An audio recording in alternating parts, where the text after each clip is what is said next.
제9시 기도 시간에 베드로와 요한이 성전에 올라갈새 나면서 못 걷게 된 이를 사람들이 메고 오니 이는 성전에 들어가는 사람들에게 구걸하기 위하여 날마다 미문이라는 성전문에 도는 자라. 그가 베드로와 요한이 성전에 들어가려 함을 보고 구걸하거늘 베드로가 요한과 더불어 주목하여 이르되 우리를 보라 하니 그가 그들에게서 무엇을 얻을까 하여 바라보거늘 베드로가 이르되 은과 금은 내게 없거니와 내게 있는 이것을 내게 주노니 나사렛 예수 그리스도의 이름으로 일어나 걸으라 하고 오른손을 잡아 일으키니 발과 발목이 곧 힘을 얻고 뛰어서서 걸으며 그들과 함께 성전으로 들어가면서 걷기도 하고 뛰기도 하며 하나님을 찬송하니 모든 백성이 그 걷는 것과 하나님을 찬송함을 보고 그가 본래 성전 미문에 앉아 구걸하던 사람인 줄 알고 그에게 일어난 일로 인하여 심히 놀랍게 여기며 놀라니라. 여러분이 오늘 본문을 가지고 한 편의 짧은 성경 다큐멘터리를 제작한다라고 하면 첫 장면을 어떤 장면으로 연출하시겠습니까? 카메라로 담아내고 싶은 첫 장면은 무엇입니까? 제가 다큐멘터리를 제작하는 총연출 감독이라고 한다면 오늘 본문 속에 등장하는 미문을 첫 장면으로 담아내고 싶습니다.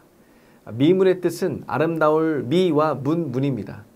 말 그대로 8개의 예루살렘 성문 중 가장 아름답다는 데에서 붙여진 이름이지요.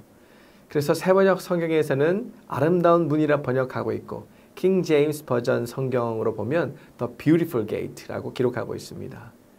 그런데 이 미문에는 또 하나의 이름이 있습니다. Golden Gate, 황금문입니다. 왜 이런 이름이 붙여졌을까에 대해 알아보니까 역사가 요세푸스의 증언에 따르면 이 미문은 여타의 문들보다 훨씬 더 진귀한 성문으로 금을 입혀 만들었으며 아름다울 뿐만 아니라 웅장하고 장엄하기까지 했다라고 그렇게 기록하고 있더라고요. 그런데다가 이 미문은 동쪽에 자리 잡고 있다 보니까 아침 햇살을 받으면 황금색으로 번쩍번쩍 빛났을 겁니다. 그 모습을 상상해 보세요. 얼마나 화려하고 휘황찬란했겠습니까? 이러한 성문과 성전을 건축한 사람이 누군지 아십니까? 헤롯 왕이었습니다. 그러면 이때 우리는 한 가지 궁금증이 생기죠. 왜 헤롯 왕은 성전을 건축했느냐 하는 겁니다. 엄연히 말씀드리면 신축은 아니에요. 증축인데 왜 성전을 증축했느냐라는 겁니다. 헤롯 왕은요, 에돔 사람이었습니다. 에돔 사람은 야곱의 형인 에서의 후손으로 아주 먼 과거부터 계속해서 떨어져서 갈라져 지냈기 때문에 에돔 민족은 사실상 유대 민족과는 아주 다른 민족이나 다름이 없었습니다. 그러다 보니까 헤롯은 유대인이라 보기에는 정통성이 부족했죠. 그런 자가 로마 제국으로부터 분봉왕으로 임명되어서 유대 땅을 다스린다고 하니 유대인들의 마음은 어떠했겠습니까? 못마땅했겠죠. 이 사실을 헤롯 역시 잘 알고 있었습니다. 그래서 헤롯 왕은 자신의 부족한 정통성을 메우기 위하여서 또 유대인들의 환심을 사기 위하여 로마 정부로부터 허락을 받고 엄청난 재정을 들여서 시작한 공사가 있었는데 그 공사가 바로 성전 증축 공사였습니다. 당시 성전은 바벨론 포로 생활을 마치고 났을 때 유대 총독이었던 스룹바벨을 중심으로 지었던 성전이었는데요. 과거에 솔로몬이 지었던 성전에 비하면 훨씬 축소된 규모의 성전이었습니다. 그런 탓에 주변 민족들은 이 유대 민족에 대하여서 말할 때면 스룹바벨 성전처럼 작고 별 볼 일 없는 민족이라 조롱하고 모욕했었다고 하지요. 이로 인해 스룹바벨 성전은 유대인에게조차 외면을 당했다고 합니다. 성전인데 저들의 종교적 구심점 역할을 제대로 하지 못했던 성전이었던 거죠. 이러한 성전을 향한 유대인의 불편한 마음을 헤롯 왕은 주목했던 겁니다. 지금보다 더 크고 웅장한 성전을 지으면 유대인들의 환심을 살 수 있겠고 그러면 전보다 더 큰 정치적 영향력을 행사할 수 있겠다 싶었던 거죠. 이에 헤롯은 성전 증축 공사를 지시했고 그 과정에서 8개의 성문 중 성전과 가장 가까운 성문이었던 동문은 다른 문보다 심혈을 기울여 만들었고 여기에 금을 입혀 미를 더함으로 미문이라 황금문이라 불리게 되었다는 겁니다. 자, 정리해보면 헤롯에게 있어 이 미문은 어떤 문입니까? 유대인들의 마음을 사기 위해 저들의 지지와 협조를 얻기 위해 지은 문이었죠.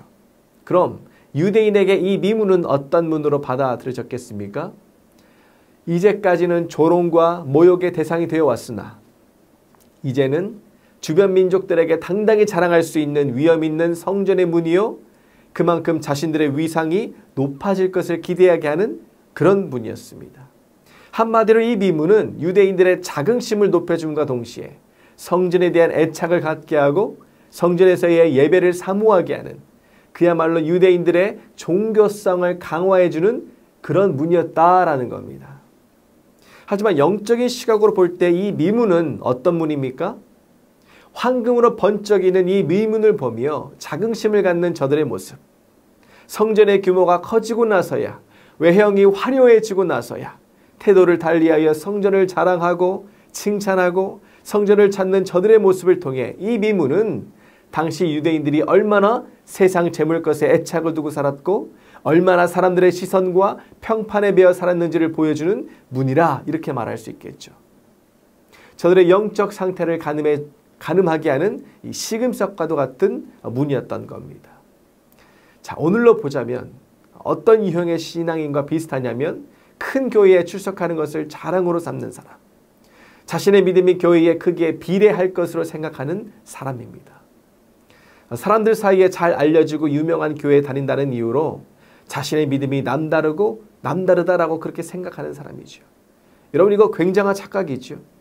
만약 그렇다고 한다면 규모 있는 교회, 이름 있는 교회에 출석하는 성도들은 하나같이 늘 성령 충만, 믿음 충만해야 하는데 여러분 그렇습니까?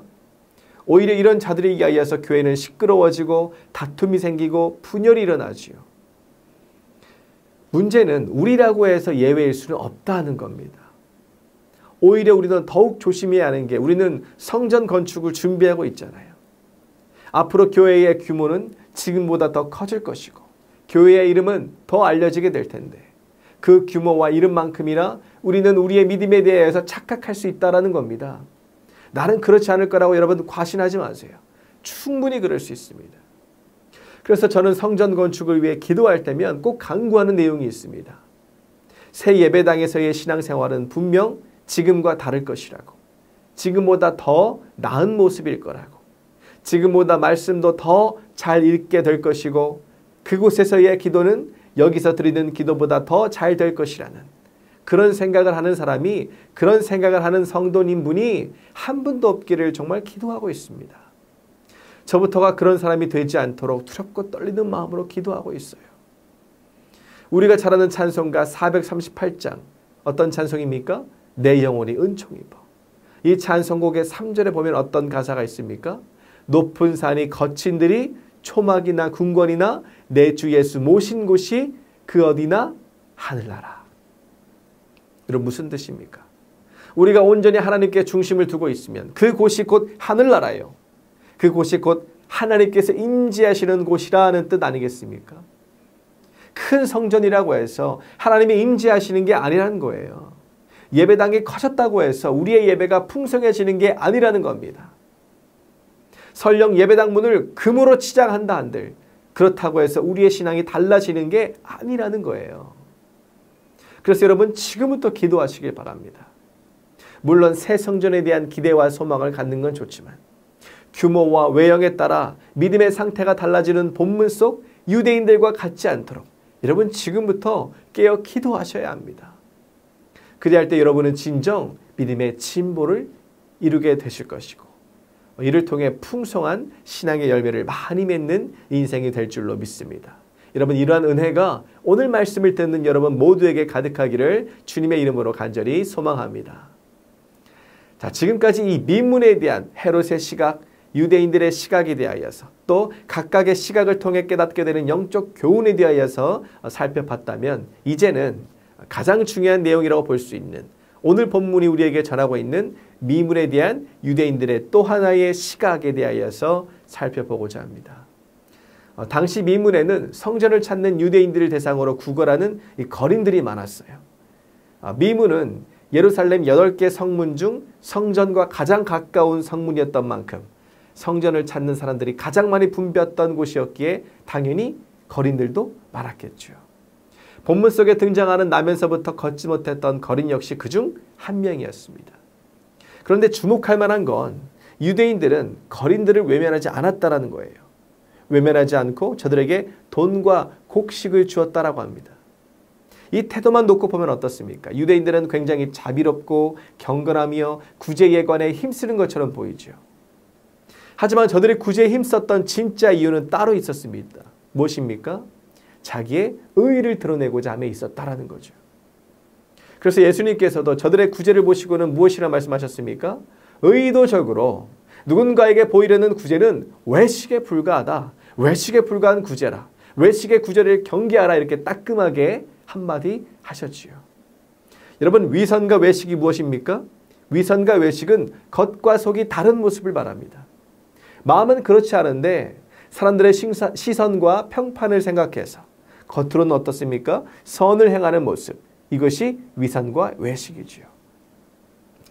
제가 청소년 시절에 활동했던 가수 그룹 중에 잭스키스라는 그룹이 있었는데요.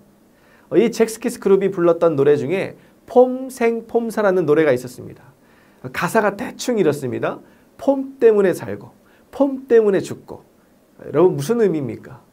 겉으로 드러나 보이는 게 중요하다라는 이야기겠죠. 당시 유대인들의 모습이 딱 이러했다라는 겁니다. 속으로는 구걸하는 자들을 경멸과 이 조롱의 대상으로 여기면서도 겉으로는 어떻습니까? 저들을 사랑의 대상으로 여기는 것처럼 꾸미는 거죠. 그렇게 해야 사람들에게 시선을 한 몸에 받을 수 있고 사람들에게서 좋은 평판을 얻을 수 있기 때문에 자신을 치장하는 겁니다. 구제에 열심을 내었던 이유도 같은 맥락이에요. 자신의 선행을 누군가에게 드러내 보일 방법인데 여러분, 유대인들이 이를 마다할 리가 없죠. 이러한 저들의 속셈을 알고 나면 성전에 들어가는 8개의 성문 중 왜 미문에서 구제 활동이 가장 활발했는지도 알 수 있습니다. 여러분, 이유가 뭐겠어요? 사람이 가장 많이 붐볐던 문이 바로 미문이었기 때문에 그렇습니다. 그만큼 가장 많은 사람의 시선을 한 몸에 받을 수 있고 가장 많은 사람에게서 좋은 평판을 받을 수 있으니 일석이조죠. 그러니 미문에서의 구제가 가장 활발했던 겁니다. 그렇다는 건 미문으로 몰렸던 거린들은 오늘 본문 속 미문에 앉아 있었던 나면서부터 걷지 못했던 거리는 유대인의 위선과 외식이 만들어낸 결과라. 여러분, 그렇게 말할 수 있지 않겠습니까? 유대인들의 위선과 외식이 얼마나 심각했는지를, 유대인들의 구제 활동이 얼마나 가식적이었는지를 자기 의로 가득했던 영적 타락의 상태에 놓여 있었던 자들이 바로 유대인들이었음을 철저하게 보여주고 있는 인물들이 바로 거린들 아니었겠습니까? 한마디로 이 거린들은 유대인들의 죄로 물든 이면을 보여주는 인물들인 거죠. 제가 이 사실을 깨닫고 났을 때요, 성령께서 오늘날 이와 똑같은 교회들이 넘쳐나고 있다라고 하는 그런 마음을 주시더라고요. 교회들마다 문 앞에 앉아있는 거린들이 넘쳐난다는 거예요. 여러분, 이러한 교회들의 어두운 영적 현실이 느껴지십니까? 교회를 향한 성령의 탄식하심이 들리시냐는 거예요. 우리는 어떻습니까? 여러분, 우리는 잘하고 있습니까? 우리는 하나님을 사랑하고 서로 사랑하고 이웃을 사랑하는 삶을 살고 있습니까? 사랑한다 말하면서도 속으로는 누군가를 비판하고 정죄하고 있지는 않습니까? 평일에는 세상 따라 살며 세상 것 즐기며 갈망하다가 주일이 되면 잠시 교회에 출석해 예배하는 삶을 살고 있지는 않습니까? 명색이 집사고 권사고 장로이고 목사인데 정작 그 삶은 세상 사람과 다를 바 없는 그런 삶을 살아내고 있는 것 아닙니까? 그렇다고 한다면 우리 역시 위선자요? 외식하는 자요? 우리 안에는 털을 잡고 우리의 위선과 외식을 먹고 사는 거린들로 넘쳐날 겁니다. 이에 우리는 어떻게 해야 하겠습니까? 어떻게 해야 위선과 외식에서 벗어날 수 있겠습니까? 어떻게 해야 하나님의 성전된 우리 안에 가득한 거린들은 모두 떠나가고 깨끗하고 정결한 성전으로서의 삶을 살 수 있겠냐라는 거예요. 이에 오늘 본문은 우리에게 무엇이라 말하고 있는지 살펴보고자 합니다. 본문 1절의 내용을 함께 읽도록 하겠습니다. 제9시 기도 시간에 베드로와 요한이 성전에 올라갈세. 아멘. 이때 제9시는 우리 시간으로 보면 오후 3시를 뜻합니다. 베드로와 요한도 다른 유대인들과 마찬가지로 이렇게 시간을 정해 기도하기 위하여서 예루살렘 성전을 올랐던 거죠. 자, 그러면 본문 2절에서부터 4절까지의 내용도 함께 읽겠습니다. 나면서 못 걷게 된 이를 사람들이 메고 오니 이는 성전에 들어가는 사람들에게 구걸하기 위하여 날마다 미문이라는 성전문에 두는 자라. 그가 베드로와 요한이 성전에 들어가려 함을 보고 구걸하거늘 베드로가 요한과 더불어 주목하여 이르되 우리를 보라 하니. 아멘. 자, 베드로와 요한은 성전에 들어가려다가 자신을 향해 구걸하는 누구를 만납니까? 남에서부터 못 걷게 된 이 거린을 만나게 되죠. 그런데 사실 베드로와 요한이 이 거린을 만난 건 이번이 처음이었느냐 하면 그건 아니었습니다. 제가 이것을 확신하는 이유는 1절의 내용에서 알 수 있듯 베드로와 요한은요, 시간을 정해서 시간에 맞춰서 늘 성전을 찾고 있었고 이 거린은 어떻습니까? 늘 미문 앞 같은 자리에 앉아 있었기 때문에 그렇습니다. 그러니까 베드로와 요한은 이전까지는 미문 앞에 앉아 있던 그를 그냥 무심코 지나쳤던 거죠. 하지만 본문 4절에 보니 베드로와 요한이 그를 주목하여 봤다라고 기록하고 있습니다. 이전까지는 어떤 이유였던 눈에 들어오지 않았던 건데 그가 눈에 들어온 거죠. 그러니까 본문은 어제의 베드로와 요한이 아니더라 하는 이야기를 하고 있는 겁니다. 베드로와 요한에게 대체 무슨 일이 있었기에 이런 변화가 있었던 걸까요?